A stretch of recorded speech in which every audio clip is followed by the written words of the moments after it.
Live. Hey, folks. Thanks for tuning into the BAM podcast. I'm your host, Mike Lafferty. And as Jacob Blackman just said, we are going to spoil the F out of Falcon and Winter Soldier. Episode 5, 6 is the finale. But before we get started, we want you to know BAM podcast is a high production values, quality, professional podcast. And to prove that, all right, we've established our credibility. Oh, hey, there's the Weeknight Hero podcast. Hey, how you doing, Evan? Hello, how's everyone doing? Good, great. Good to see you again, sir. It's been a while. Good seeing you. You back? And let's tell everyone who you are real fast because you haven't been on in a minute. Evan runs the Weeknight Hero podcast. You can find at Weeknight H on Twitter, and they do a really cool Mutants and Masterminds actual play. Mm-hmm. So you should check him out because he is awesome. Yeah, please do. And I'm going to admit right up front, I'm ashamed to say it, but I haven't had time to watch this show yet because my wife controls the remote control at home, and she's been all into watching Godzilla lately. So it's been a Godzilla movie festival at the Lafferty household, so I haven't seen this new one. So I'm going to have to lean on you guys. And there's worse ways to spend your week. You know, that's all right. Godzilla movie festival. Kaiju movies are still worthy. Yeah. It's at least it wasn't a Fast and Furious thing. So, Evan, since you're new, let's go with you first, sir. All right. What did you think? What's your impression? So I've been liking, and I've been watching the previous episodes and the reactions. So Jason, you and I have had a lot of the same thoughts regarding the show. Yeah. I really like how much this episode in particular, like, really brought to the forefront the key themes of the story in like a completely understandable way. Like Isaiah and Sam talking, honestly I thought that was far more interesting and far more entertaining, even than the fight for the shield at the beginning of the episode, because it's poignant, always poignant. Yeah, my initial thought after episode 2 that the reason Sam did not take the shield is because America does not deserve a black Captain America. It has not earned a black Captain America. Isaiah voiced all that shit in this episode, and I was glad. I mean, I was happy to be wrong because they voiced that thought through Isaiah, and it put Sam into an interesting position of being like, hey, like, I respect your experience, obviously, like, what you went through was incredible and it was awful and it's a part of America. And there's that great line by Isaiah that no self-respecting black man would want it. He's talking about the shield, right? And Sam's like, okay, I get that, but I'm going to respectfully disagree ultimately, right? He's going to take it on his own terms, not because he was given it, but because he chooses it. And I liked it a lot. Yeah, I felt like the metaphor was really appropriate. Like, I know in the comics when Sam took up the mantle, I felt like it was an interesting kind of dichotomy, and like I thought it was really realistic here, where it wasn't so much about that. No matter what Sam did, people always hated him, which I thought was going to be critics. I thought it related more to my experience with Isaiah saying, more so, you can be a black Captain America, but why would you want to? Because it puts the onus on what has America done for Sam or Isaiah, where they deserve to be Captain America. And that spoke to me.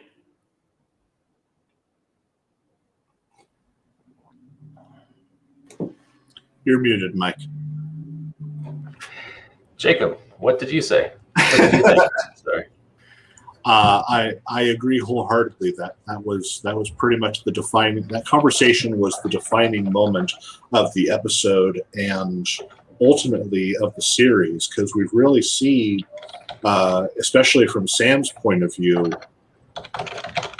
what the government will do with the shield, which is just hand it off to someone who they think it will be the great spokesperson, as opposed to someone who is honestly a hero, because the government was looking to create a new spokesman, whereas The original Captain America was created to be a hero, a symbol.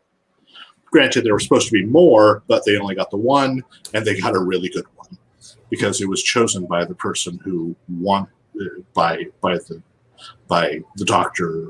Erskine, who really wanted Steve to be the right man. Well, yeah, but I mean, Steve kind of chose himself because he was supposed to just be a chorus girl, to quote Tommy Lee Jones. Yeah. But then he decided to go off script and go rogue and go save Bucky. Sometimes you have to go off script to show what you can do. Hey, Fraser, Ron Fraser in the comments. Thanks for chiming in, sir. Always happy to see you there. Good to see you, Ron. Thank you. But yeah, that was a great conversation. It was very much what the series has been about and what Sam's been struggling with. And I, for the first time, have some speculation of what the next episode is going to be because of where they put things. What? Yes. Jacob is speculating? All right, I want to hear what Jim has to say.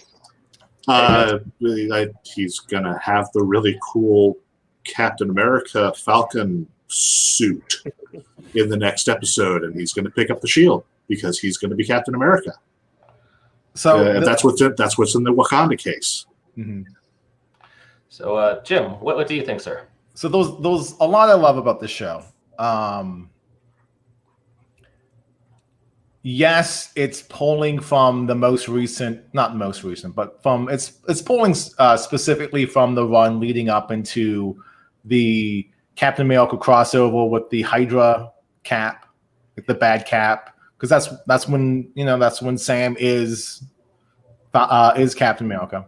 So it's drawing from that, and it's doing it from clever ways, and it's drawing from Steve Englehart's run in wonderful ways, and subverting it.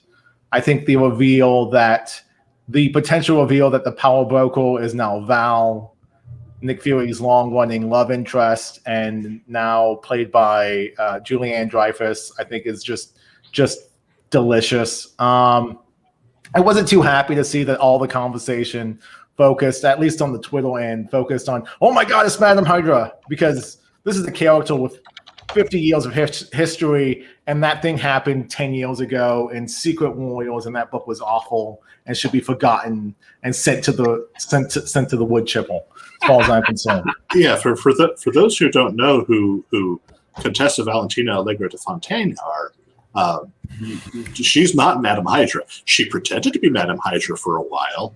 She is her own character entirely. So there's some very interesting things about Val's appearance. And the first thing I had to say is I would never in a million years have thought to cast Julia Louis-Dreyfus as Val, as an Italian, basically an Italian Bond girl, is who Val was sort of created to be, back in the 60s. But Val, this was not supposed to be Val's first appearance. Val actually appears in Black Widow, which was originally going to come out before this show. And I think that's interesting because in her most recent history, in the whole Secret Invasion storyline and stuff, she was revealed to be a triple agent working for Leviathan. Well, Leviathan appeared in Peggy Carter season 1. So there's MCU canon for it. And so and it's Russian, so that's will explain why she's in Black Widow. Yeah, they're supposed to be the people behind Red Room.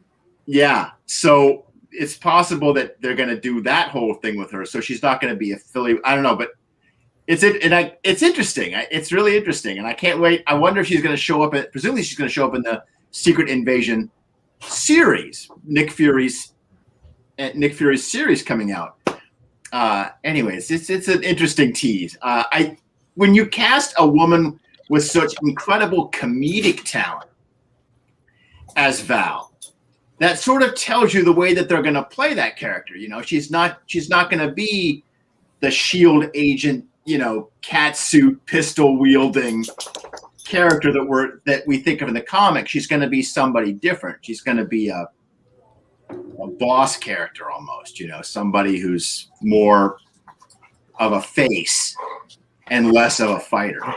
Well, she's cast age appropriate to be a foil for Nick Fury. Yes. Like Nick Fury is not Nick Fury from that we know and love in the comics, where he gets to put on his jumpsuit and run around and do espionage stuff. We can give him an action beat, but most of his action beats have been, I have to escape this near-death situation in the call by using a laser, pen or something.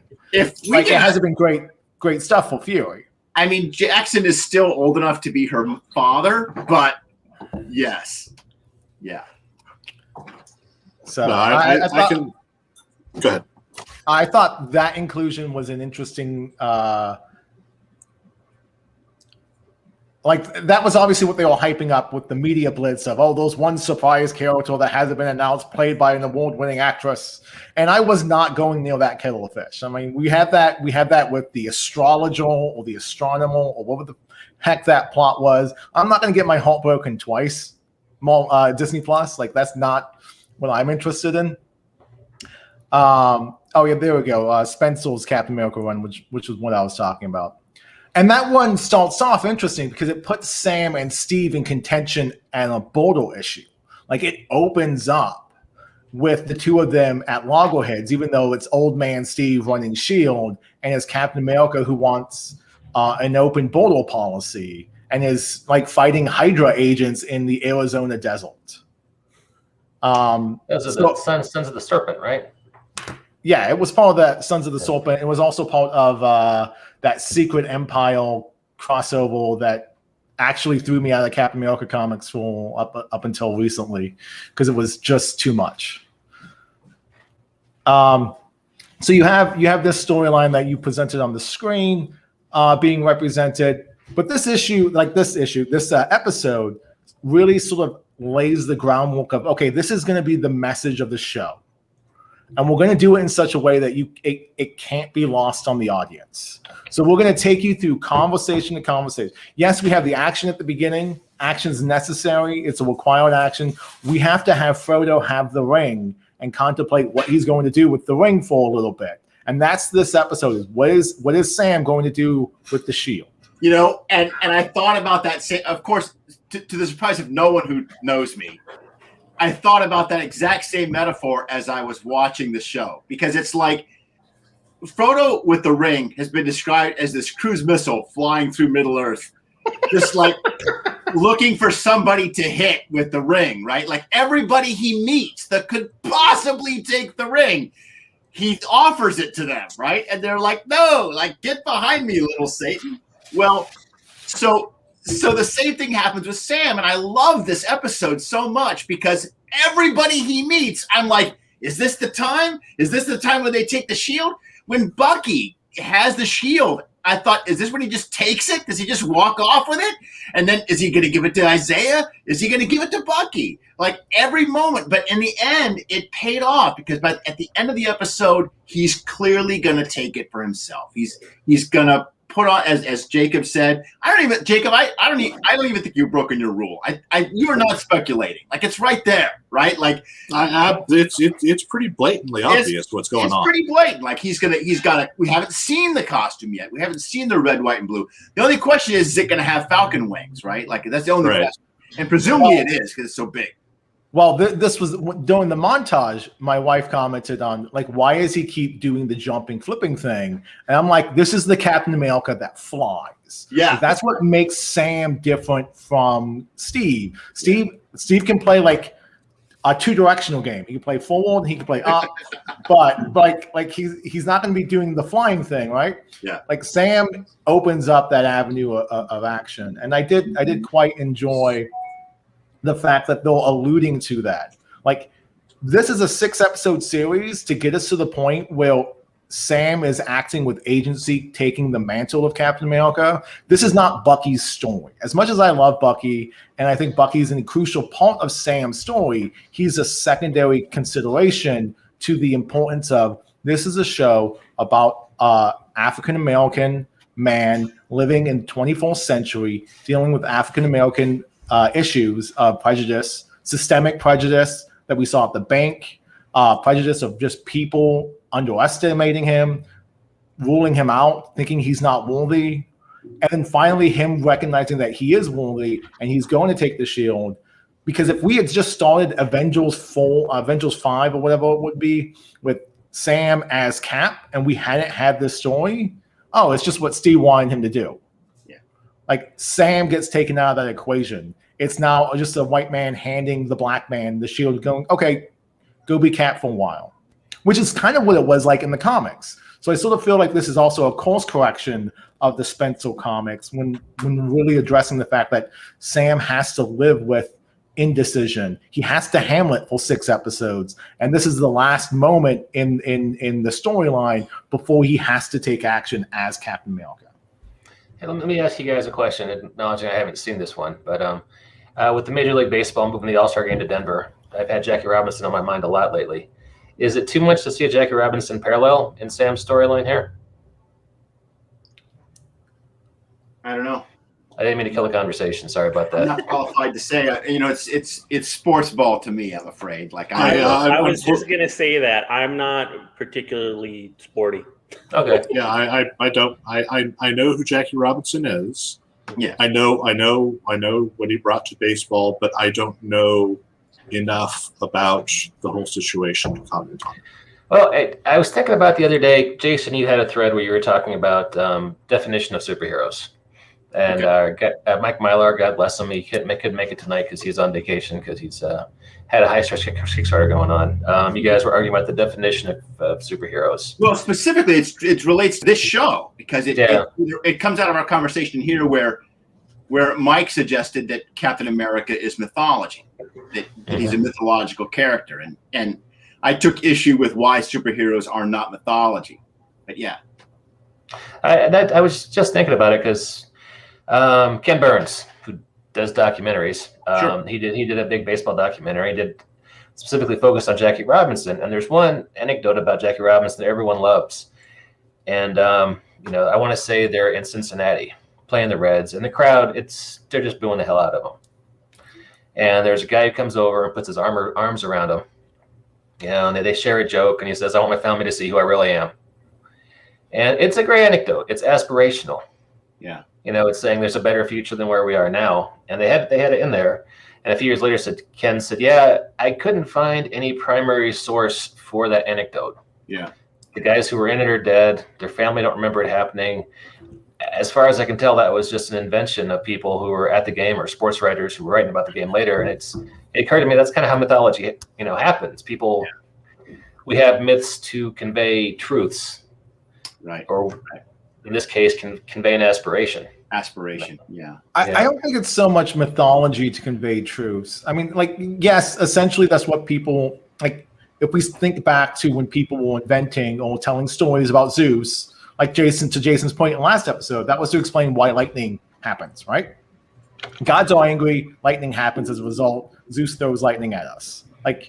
And that makes sense with the Mediterranean having so many lightning storms. Like, that's not you don't put him on the top of the Pantheon if lightning is not something you're dealing with all the time in Greece. Having said that, to your point, Mike, we are telling stories to find greater meaning. Yeah. That's why these stories resonate. And finally, Marvel is actually going to say something. They're actually having a conversation. To Jason's point, the past Captain America movies, they're like, we'll mention surveillance as metaphor. We're not going to say anything about surveillance because we want people of all stripes to pay money to go see this movie and to support it because it's just too much money. It's too big to fail, right? Yeah. Or we'll reference gun control, but then we'll do it in such a way that the gun control as superhero metaphor, anyone can have an interpretation of it, and there's no teeth to it because no one's technically right and no one's technically wrong, and it all it does is set up the stage for where the Avengers are going to be splintered, and you gotta get the band back together on the Avengers Endgame, right? Like, that's the meta plot of those films. The setup, Now, right? Yeah, yeah, but now we actually have a character to Evan's point and to Jason's point, actually interrogating the idea of why does a black man want to be Captain America? yeah, And I think sports is an apt analogy, Mike. I don't think it's entirely beyond the pale because the first episode, Sam tries to get that loan. Like, that's the systemic racism of at least of the show's interpretation, is Sam tries to get that loan, and that guy's happy to take a selfie, and Sam has to do his little dance, like to get the guy's memory to jog, but he's not going to actually give him the thing that he wants. Because the boat is metaphor for America, so he's not given America yet. He has to work for it, right? Like that's what this episode is. We're putting the boat back together. Yeah. And the boat is red, white, and blue, for goodness sake. Like, that's not a subtle metaphor. You know what this felt like a little bit was like the interlude in Avengers 2 with Hawkeye's house. Right? It was like the quiet space before the big finale. But I loved it because it had so many great elements. For example, Bucky starts to act like Bucky again, right? He's not like the Winter Soldier. He's like flirting with Sarah. He's like, hey, I'm Bucky, right? Like, you know, and that's the Bucky that we know from the first Captain America movie, right? Yeah. The Bucky who's like walking around with 2 dates everywhere. Like that's Bucky. And it felt good to see him come back to life again. I love the conversation between him and Sam when he apologizes. And also, I noticed there's a retcon there because Bucky says, when I found out what Steve was planning, is what he says. In other words, Bucky and Steve had a conversation before Steve went back in time, and Bucky knew everything that was going to happen. When I watched the film, I just said, okay, Bucky's just guessing what Sam's going to do. Bucky always knows what's going to happen, but that's because he knows his friend. And so I don't think Steve would have done what he did in Endgame without telling Bucky, because otherwise that would have been a serious dick move. Oh, I haven't seen my friend. I haven't gotten to spend any time with my best freaking friend, except when we've been fighting things. Yeah. And now I'm going to go off and spend the rest of my life with the love of my life. I'm pretty sure he gave Bucky a heads up before he did that. Well, now we know. Now we know you're right, because that's exactly what Bucky says, right? And he says when Steve told me, like, so then he apologizes to Sam. It's like, I'm sorry, and I'm sorry for obliging you to take this thing. Jim's observation about the difference between films and television shows is I think really accurate here, because if we didn't have television shows to do these characters, what Jim described is exactly what would have happened. It would have been the next movie. Sam would have been in the Captain America outfit, and it would just been, okay, well, we don't have time to give you that story. But now we do. It's so awesome. And now we get 6 hours of what in the movies is a 6-minute conversation, right? Well, if even that, I mean, that's 6 minutes is a long time on the screen. Yeah, and in a Marvel movie, someone's got to blow up every 3 minutes, or make a quip. Yeah, a lot of quips, a lot of explosions. It's quippy or shooty. Yeah, to Evan's point about the quip. Yeah, this show allows the characters to be emotionally vulnerable, which is not something Marvel does. When Marvel has an emotionally vulnerable moment, it's always undercut by Rocket Raccoon saying, now we're a bunch of assholes standing in a circle. It's funny. Don't get me wrong. I appreciate the humor in that moment, but that's the emotional, vulnerable moment of Guardians of the Galaxy that's immediately undercut by someone or something saying something. Here we actually have Bucky say, I'm sorry.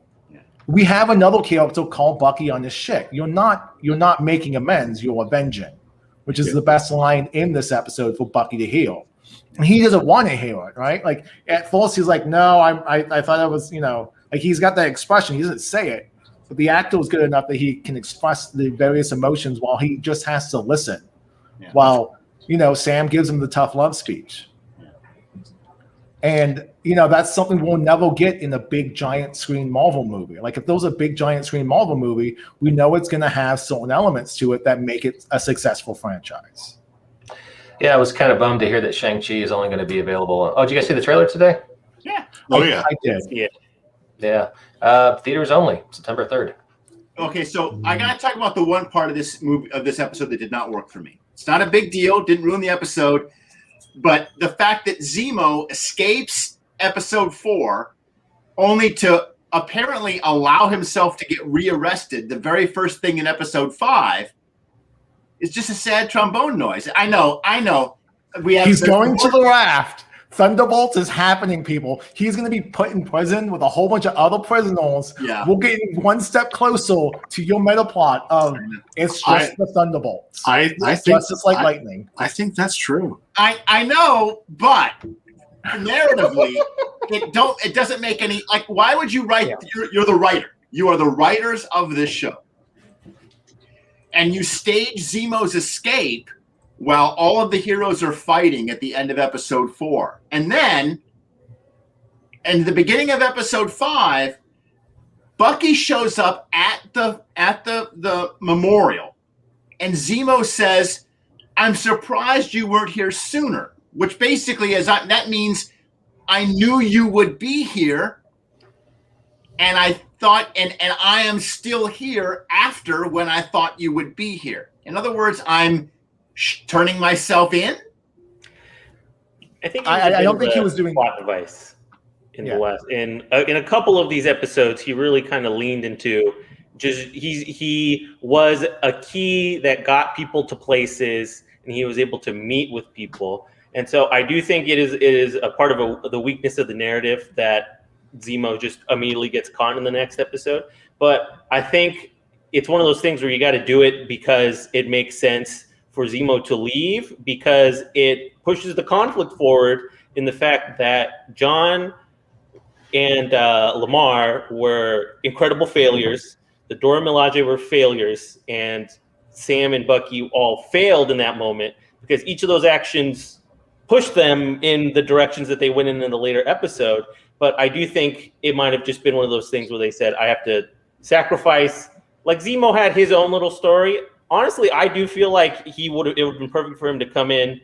I don't know what's going to happen in the next episode, but I do think it would have been important for him to finish the job with the Flag Smashers and be the one who personally kills them, because that's his mode of the entire cinematic universe, is to rid the world of these super soldiers for what they represent.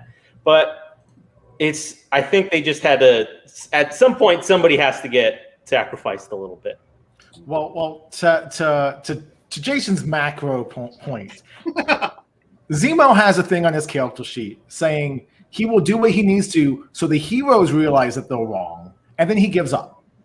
Like, he's got that aspect on his character sheet because it's the same move he does in Civil War, right? Yeah. Mm-hmm. Like, he could be fleeing, but instead he sits down. He's not watching. He's not gloating. He's not doing any of the supervillain things. He just sits down and he listens to his wife's last voicemail on the phone and waits until Black Panther shows up, right?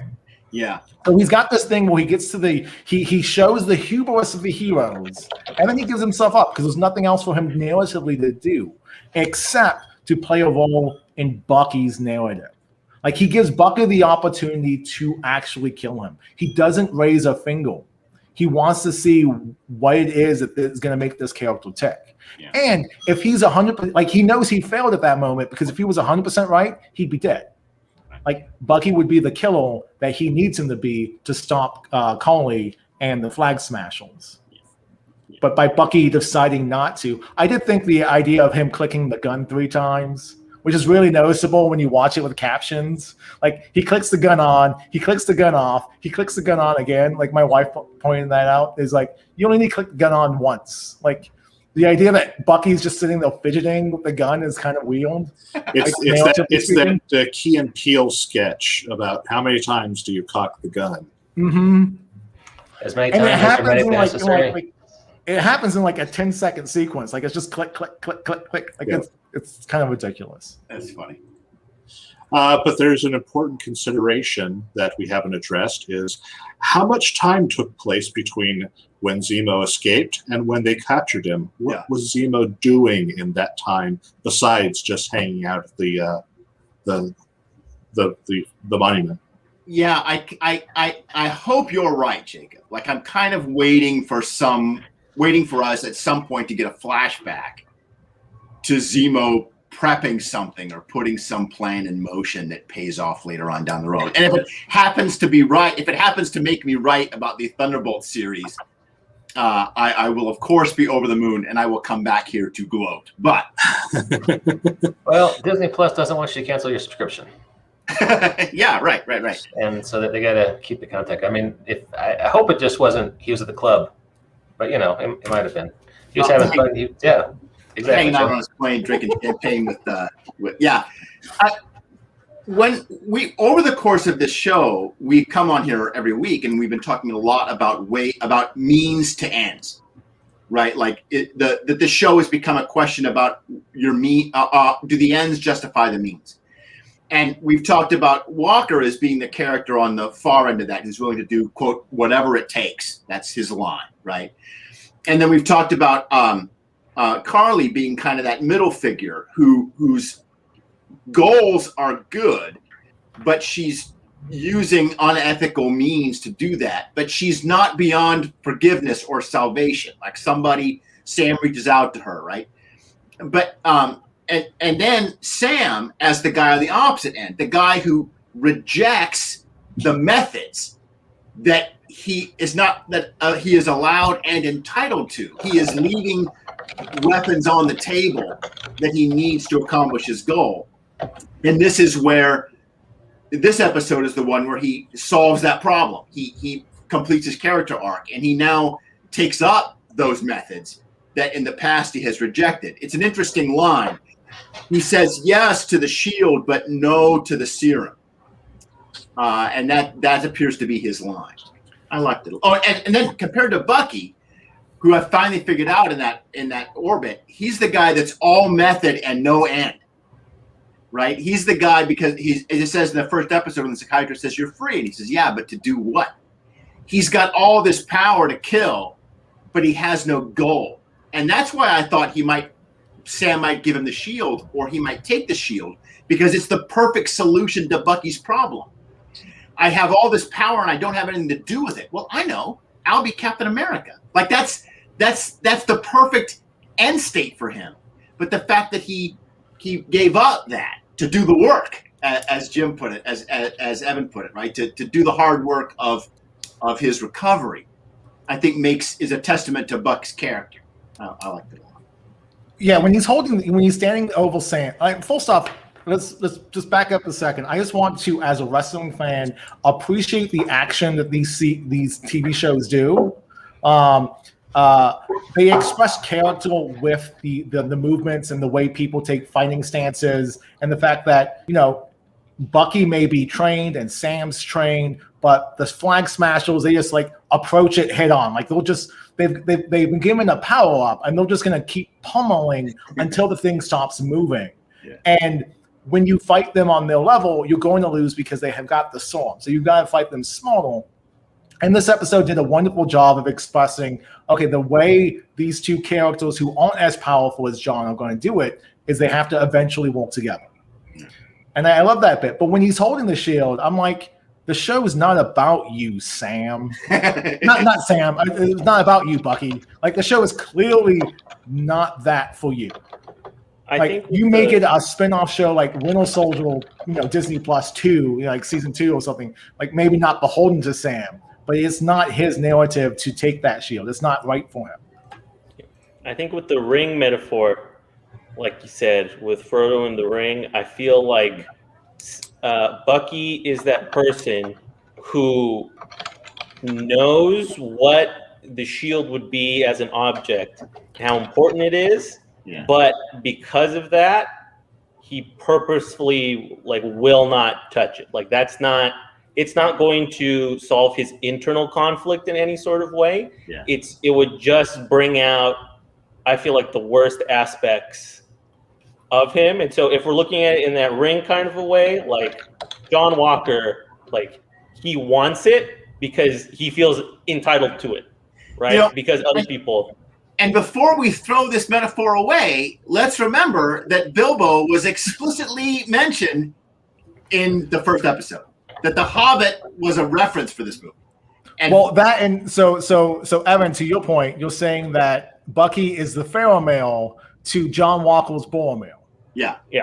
That's good. Oh, you academics, look at you. Is this the only geeky podcast talking about this show and bringing up Arthurian figures? I think so. Oh, sorry, Tolkien figures. Forgive me. Faramir says he would not take it if it was lying by the highway. right? Mhm. And I borrowing think it this, says more about him. why don't we use it? It's a gift. It's a weapon against the flag smashers. Yeah, exactly. I did have one quibble. So we got to the point where those the Sharon Cardle potential heel tone that we've been sort of predicting since Who Falls to Parents. Yeah. And I don't think it's going to be quite that, disastrous. But when she hires Batroc Filippo, which I love, like you put Batroc Filippo, Odals, like goes grocery shopping, and I'm there for that. Yeah, more Batroc. But when he shows up and he's talking French, I'm like, he's a proud, like this character's a proud French character. Like he's a French nationalist. At least he's portrayed as such in the comics. Yeah. So the idea that he's working with the flag smashers, that sort of rang hollow to the message of at least what the show is trying to present them as. He's a player. He's a player. He's Batroc That firsthand is a mercenary. If he's paid to do a job, he does a job. I'm telling you. I mean, okay, so we should not speculate. You're right. I'm going to do it anyway. Now, now, the fact that we know Sam's going to be wearing a red, white, and blue costume uniform next episode. That's pretty solid. We know that all the characters are converging on on one location, right? We've got, but I think that Sharon hired Batroc to be the double agent in all of this, and I think that Batroc is getting paid to bring some sort of. I think Sharon is secretly working for the good guys, and she's bringing and whatever Batroc has brought, because he's brought like what was in the case. It was full of explosives, Okay. high military grade weapons. He was arming them for the operation. I think that is a fake out, but or there's something in that stuff that's gonna be bad, but I don't know. We'll see. There's only one thing I want the finale to do. Okay. There's only one thing. I think narratively they have to bring in Rhodey again. And Rhodey, like even if you make him just crowd control, if you make War Machine crowd control, you don't really go into it.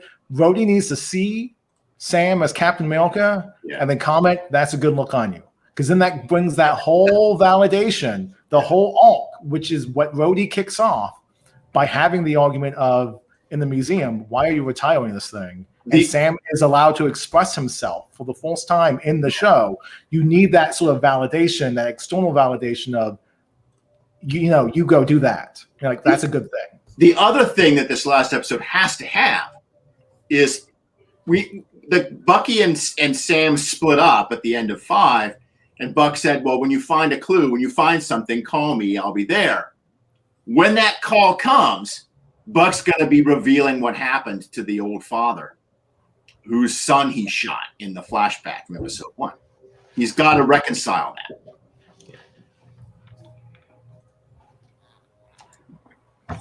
I'm sure we'll probably be seeing that because they rarely leave things like that untouched.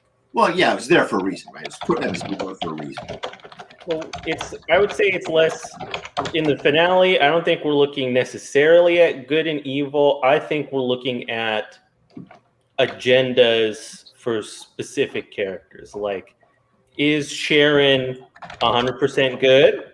Is she evil? No, I think just like the Dora Milaje, like a lot of this is political. It's about how everyone looks at justice within the world. And so I do think that what we're going to see isn't necessarily like a clear cut. This is the side everybody's on. It's going to be one of those points where it's like, I feel like Sharon might further her agenda in some way through Batroc. I don't know what it could be. I want to be surprised by that, but it's one of those situations where we're going into kind of a powder keg situation, and how each person's agenda progresses is what I want to see moving forward. I don't know if it's going to wrap everything up because they may potentially do another season. So Sharon might be the most prominent character alongside Bucky and Sam in the second season. But I do feel like we're going to get a clear understanding of where everybody is politically or justice-wise. I kind of see your point, Evan, and Marvel has done this in Avengers 2. Like Avengers 2, what gives us Vision is the team is at an impasse, right? Like, so the Vision is an unassailable good. He can lift Thor's hammer in that film, but the whole team is debating this moral issue of, do you continue to use technology that has proven corruptible to give us another thing that can be proven corruptible, right? And no one was like, it was the prelude to Captain America Civil War. No one's right, no one's wrong, different opinions. And ultimately it's the god, Deus Ex Machina shows up to put the spark of life inside Vision. And that turns the tide and allows us to defeat Ultron. So I can see Marvel doing that. I do kind of take issue with the fact that we are going to have a Captain America dressed in black. Like, we did see the little bit where he's taking the shield, like John Walker has the shield, and he's spray painting it black. Yeah. So I think there will be some good and evil at the core, because it's still a comic book story, and comic book stories are still sort of focused on, even though we may do shades of gray with Sharon Carter being a shade of gray, and maybe Batroc the Leaper is in the shade of purple, he's a shade of gray. And again, I'm totally on board with this interpretation, but I do think it will come down to Sam versus John Walker in the end, because it sort of has to. Yeah. The whole show is sort of predicated on you're not worthy because you want it, versus you had to interrogate this notion of, are you worthy and do you want it and why do you want it? Like, Sam has had to interrogate his intentions the entire season. Yeah, that is an excellent point, because when you really think about it, on a surface level, there wasn't any reason why John and Sam and Bucky couldn't have worked together. It was their viewpoints. Like, there was nothing saying that they couldn't have worked together. And so you're completely right on that part. And so I think that's kind of the most interesting thing, where they're in a conflict, not because they hate each other. It's that there are these two opposing viewpoints that each person believes. And so those kind of have to conflict. So yeah, I completely get what you're saying, where it's one of those things where ultimately they could, in some other world, in some other way, if they started on the right foot, maybe they could have been working together this entire time. But now the circumstances are different, and so we need to get a conclusion from that. I do think it's kind of problematic that the villains of this piece are refugees. Like, we live in a world where refugee relocation is a thing that we deal with on a pretty fairly consistent basis. Like, not so much since the pandemic has started, but the Syrian refugee crisis from a few years back. And the idea that these people, like, we can have empathy for them, but now they've gone to the point where, Carly, like, to Zemo's point, Carly is an unassailable evil at this point. So I kind of think we're going to have that. We're going to have the destroy the ring moment, and Carly is going to be, like, Carly sort of has to decide what it is that she's willing to do for this ends versus means conversation. And I really like, Jason, to your point, the idea that Winter Soldier has no end. He's just means. Like, that fits perfectly within the conversation of, like, these power dynamics we're dealing with. I noticed in this last episode that you're right. I want to talk about the refugees and what's the UN substitute organization called in this? The Global Relocation something. Yeah, GRO. The Global Repatriation Council. Okay, GRC. So we get that scene inside the GRC headquarters, if you remember. And there's several people talking, and there's like one guy who's kind of in charge, and he's the one saying, do we even have, exactly. And they specifically wrote him to be a dick in as short and concentrated a fashion as possible so we could have a bad guy. They're like, okay, we've got 15 seconds to establish our villain here. And then 20 seconds to establish that there are other more rational voices, all women, by the way, that are saying, well, we can't do what you're saying we need to do. Like, we need more time. We need to take this slower. We need to reconsider our choices. And he's like, no, like, we don't even need to vote. Let's just do it. So that's the guy that the show writers are going to sacrifice to establish that the GRC can be fixed, and someone is going to get promoted to take over the GRC and reform it, right? And that's going to be the political solution to the drama that we've seen. I don't think. Yeah, I also read that maybe you guys know more about this than me. That originally the plot of this show focused on a global epidemic. It did, yeah. And that got rewritten because of COVID.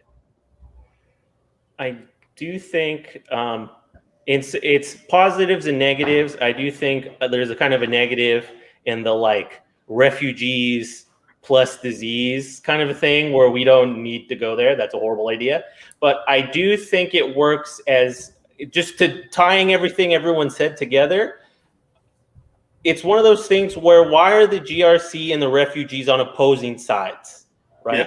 They are technically on principle, they should be working together, but they're forced apart. So I do think maybe like a disease or pandemic storyline works as like an economic crunch factor that forces people who would have been willing to work together now have to kind of pull their resources and say, I kind of need to keep this for myself. Well, I think it works best for the metaphor of the show if they were going to do that, where it's an environmental factor that makes things scarce, and then humans do the rest of the job, where they separate and they divide. It's just impossible to speculate. Like if this was going to be a plague series, I want to like what was that plot gonna look like? Like what were the beats in that plot, you know? And what was Carly's goal?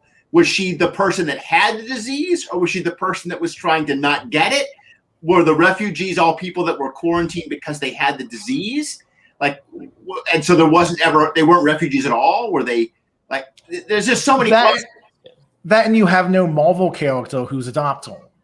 Like you have no medical superhero in the Marvel Cinematic Universe. You don't have Beast, you know, because you could do a geneticist legacy virus plot if you had the Beast. You haven't introduced that. So you have three characters whose main modus operandi is we punch things. Yeah. Like you can't tell that story and still be like you can. Outbreak doesn't stall. They can't solve the refugee. They can't solve the refugee problem either. You know, it's not really about that, right? Like I think Evan, you were, or no, or who was it? Was just saying like you were disappointed that the villains are refugees. Was that you, Evan? No. It was I don't think they are the villains. The villain of this series is John Walker, right? Mm-hmm. I mean, I don't feel like he certainly doesn't feel like he's the villain. But again, it's one of those things where it's the political circumstances of this plot that we have that is forcing him to become more radicalized. He's becoming more radicalized in a way that we somewhat see with the refugees, where now we're starting to say that's no longer acceptable. I'm going to put my foot down and do more extreme measures. He's the perfect example of white privilege, but I don't think John Walker should be held responsible other than for the murder, for the entire Captain America political blunder, because he was just, like he says, he was a guy trying to do his job. I don't think he understood the entire big picture of the job, but I think he was turned into something that he wouldn't have wanted to be. But now that he's at this point and his friend's dead, he can't soften. He has to continue to radicalize. To Jason's point of view, John Walker is the villain of this story if you are engaging with the narrative on a level in which we are engaging with it, which is taking the racial politics and interrogating it and being like, okay, what does Isaiah Bradley represent? What is his narrative function within the greater MCU universe, within the meta plot? What is his narrative function within this story? If you're engaging with all that material that is left on the table, That's your takeaway. John Walker is the villain. However, if you're engaging with this material on a very superficial level, as Captain America 3.5, as a 6-hour-long movie, you're not interrogating those issues. And the refugees have blown up a building with 6 people, including one person who is dad of 2. Yeah, for sure. So like they look like the villains, and then for John, those are the people who gravitate towards John Walker and says, the Punisher was vindicated. Yeah. I want to. You're right. I totally agree with you, Evan. That it's not John Walker's fault that he was set up to fail. Right? Like that. You're right. But he is a killer. He did kill that guy. He did murder that guy. After a certain point, he is complicit in it, but I don't think at the very start, he was at best neutral. It's the fact that he continued to lean into it and become complicit with it. That is when he very clearly became evil. Well, much in the sense that Sam has to grow into his heroic shoes, Walker has to grow into his villain boots. Right. We also saw that more with when he was talking with the family. That's what I was trying to get to. Yeah, exactly. He was lying constantly to them. It's like, yeah, that was the guy who killed your son. Yeah, I did what I had to do because he killed your son. When John Walker has a line in this whole episode that sort of crystallizes the entire argument for John Walker, to Evan's point of like culpability and responsibility. And it's like, you made me do this. Yeah. Again, white privilege works in such a way that it doesn't allow you to take responsibility. Yeah. Right. It doesn't allow John Walker to have that moment of empathy of like, I just did an awful thing. He immediately goes to, you made me do this. You're tricking me. You're against me. And his original sin isn't necessarily killing that guy. It's taking the song. Like it's doing that step before he got to that point and not telling anyone about it. I hate to bring it up, but I read an interview with Timothy McVeigh before they executed him. Yeah. And, one thing he said was, the government made me, and that they don't want to admit it, but I am who I am because of the U.S. government. But, and that's not actually an indictment of the government. That's a testament to McVeigh's that white supremacy. It's always somebody else's fault. I'm not responsible for my own actions. Yeah.